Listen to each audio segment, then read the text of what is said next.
Algo que a gente sabe que aumentou muito, principalmente nesse período de pandemia e que todos os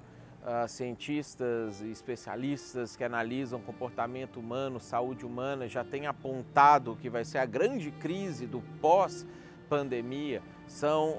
as doenças emocionais, principalmente depressão e ansiedade. E quando a gente fala sobre depressão, às vezes isso ainda é um tabu, às vezes a gente encara isso ainda como algo que se tem vergonha ou que não se deveria ter, ou às vezes até que determinados tipos de pessoas não deveriam ter ou não poderiam minimamente passar por uma crise depressiva na sua vida. Às vezes você pode pensar que não, homens não deveriam ter depressão, isso é uma coisa de mulher, e aí você, homem, está passando por uma situação como essa, não consegue procurar ajuda. Muitos pensam, crente não deveria ter depressão, afinal, se você tem depressão, você não tem a alegria de Deus em você, ou a alegria no Espírito, ou as bem-aventuranças, ou você não confia em Deus. E aí a gente escuta uma série de coisas que surgem para piorar o quadro depressivo propriamente dito. Eu queria que você pensasse comigo quais são as coisas que podem fazer com que você caminhe eventualmente para uma situação de depressão. Nós temos um exemplo muito claro na Bíblia, lá em 1 Reis, capítulo 19, que é a história de Elias, um dos grandes homens de Deus, que a gente teve na história e que porque ele não cuidou de algumas coisas na vida dele e que mesmo depois que a depressão começou a surgir, ele tratou isso exatamente da maneira como a gente não deve tratar, ele chegou ao fundo do poço de querer se matar e efetivamente tomar passos para que isso acontecesse na vida dele. Depressão se caracteriza por uma tristeza permanente, uma tristeza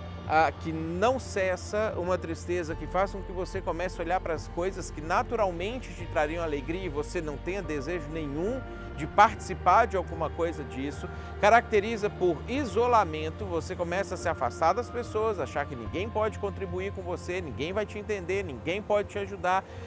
Um sentimento de que só você vive aquilo ou está passando por aquilo e embora de certa medida é óbvio que é, porque cada um só sente a sua própria dor, você começa por causa disso pensar que então não vai ter solução, que não tem algo que possa ser feito.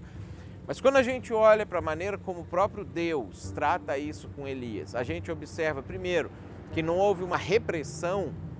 ao comportamento dele, não houve um descrédito, um desmerecimento a tudo que ele tinha feito e a quem ele era por causa disso, não houve um julgamento por conta daquela situação, não houve nenhuma daquelas frases clássicas como fique feliz, melhore,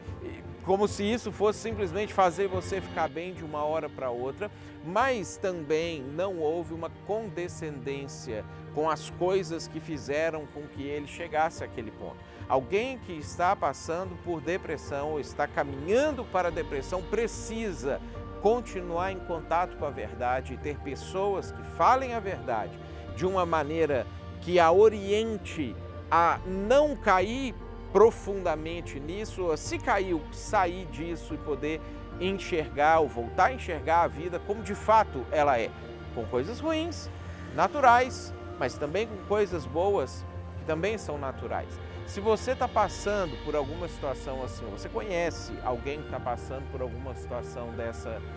não caminhe sozinho. Não permita que esses pensamentos determinem a maneira como você vai lidar com isso. Não tenha preconceito, nem para si mesmo, nem para outras pessoas. Não diga, melhore, fique bem, mas procure uma forma objetiva de caminhar com pessoas que estão passando por alguma circunstância dessa na vida. E se é o seu caso e você quiser entrar em contato com a gente e conversar com a gente, o telefone da igreja está aí, nós temos o Ministério Pastoral, homens e mulheres que são capacitados especificamente também na área emocional para poder caminhar com você. Não deixe de curtir esse vídeo, compartilhar com alguém que você sabe que pode estar passando por isso, ou que alguém que conhece alguém que está passando por isso.